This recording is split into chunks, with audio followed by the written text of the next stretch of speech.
नमस्कार, आप देख रहे हैं टपरी वार्ता और मैं हूं साहिल राय। देश भर में टीकाकरण चल रहा है पर वैक्सीन की किल्लत अभी भी है। देश भर में जितने वैक्सीन की जरूरत है उतनी आपूर्ति नहीं हो पा रही है। राज्य सरकार हर रोज केंद्र सरकार से वैक्सीन के लिए आग्रह कर रही है और केंद्र सरकार भी वैक्सीन की आपूर्ति करने के लिए निरंतर कोशिश कर रही है।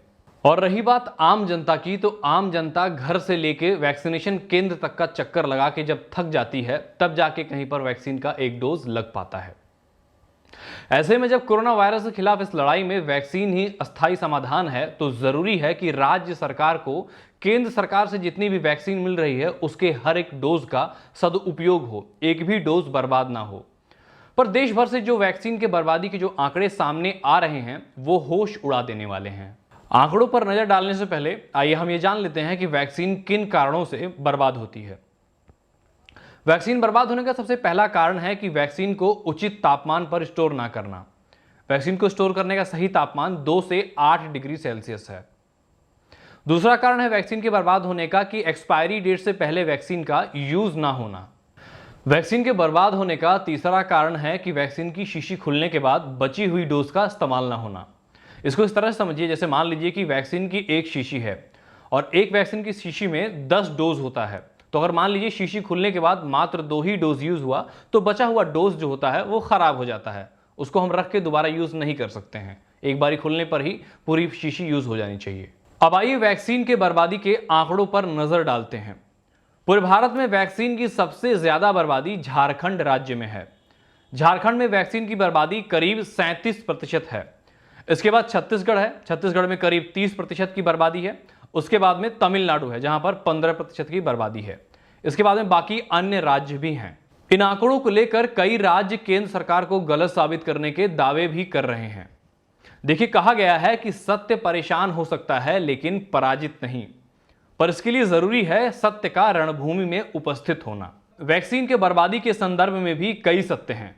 एक सत्य है केंद्र सरकार का, एक सत्य है राज्य सरकार का, और एक सत्य है पत्रकारिता की नैतिकता से समझौता ना करने वाले उन पत्रकारों का जो ढूंढ लाते हैं तस्वीरें डस्टबिन में फेंके गए और गड्ढों में दबाए गए वैक्सीन के खुराकों की। अब ऐसे में सवाल यह है कि कौन सा सत्य सत्य है और क्या सत्य रणभूमि में है। देखिए, ऐसे में राज्य सरकार को केंद्र सरकार को गलत साबित करने और वैक्सीन की बर्बादी का खुलासा करने वाले पत्रकारों को धमकी देने की बजाय वैक्सीनेशन की प्रणाली के सुधार करने की दिशा में काम करना चाहिए, जिससे ज्यादा से ज्यादा वैक्सीन की बर्बादी ना हो और ज्यादा से ज्यादा लोगों की जिंदगियां सुरक्षित की जा सकें। आपको बता दूं कि वैक्सीन की बर्बादी वाले आंकड़े के साथ में कुछ ऐसे राज्यों के भी आंकड़े हैं जहां पर वैक्सीन की बर्बादी माइनस में है। जी हां, केरल की अगर बात करें तो केरल में वैक्सीन की बर्बादी -4% है और गोवा में लगभग -3%। आप पूछेंगे कि कैसे? दरअसल वैक्सीन की एक शीशी में 10 डोज होते हैं, पर अगर 10 डोज निकाल लिया जाता है तो फिर भी लगभग थोड़ी सी वैक्सीन उसमें बच जाती है। तो इस तरह से बची हुई डोज से भी और लोगों को भी वैक्सीन लग जा रही है। देखिए, अगर आप ये वीडियो देख रहे हैं और अभी तक आपको वैक्सीन नहीं लगी है या फिर आपको वैक्सीन लगवाने के लिए वैक्सीनेशन केंद्र का कई बार चक्कर काटना पड़ा है, तो आपको बता दूं कि जिनको वैक्सीन अभी तक नहीं लगी है उनको भी वैक्सीन लग गई होती। जो लोग इतना चक्कर काट के वैक्सीन लगवाए हैं उनको आसानी से वैक्सीन लग गया होता अगर वैक्सीनेशन का सिस्टम दुरुस्त होता। अगर हम सवाल पूछते हैं, पर हम खामोश रहना ज्यादा उचित समझते हैं। हमें सरकार से सवाल पूछना चाहिए। तो आज के लिए बस इतना ही, बाकी फिर कल मिलते हैं किसी और खबर के साथ में। आपको ये वीडियो कैसी लगी मुझे कमेंट में लिखकर बताएं। अगर आप ये वीडियो YouTube पे देख रहे हैं तो हमारे चैनल को सब्सक्राइब करें। अगर Facebook पे देख रहे हैं तो हमारे पेज को लाइक करें और इस जानकारी को अधिक से अधिक लोगों तक पहुंचाने के लिए हमारी वीडियो को शेयर करें। धन्यवाद।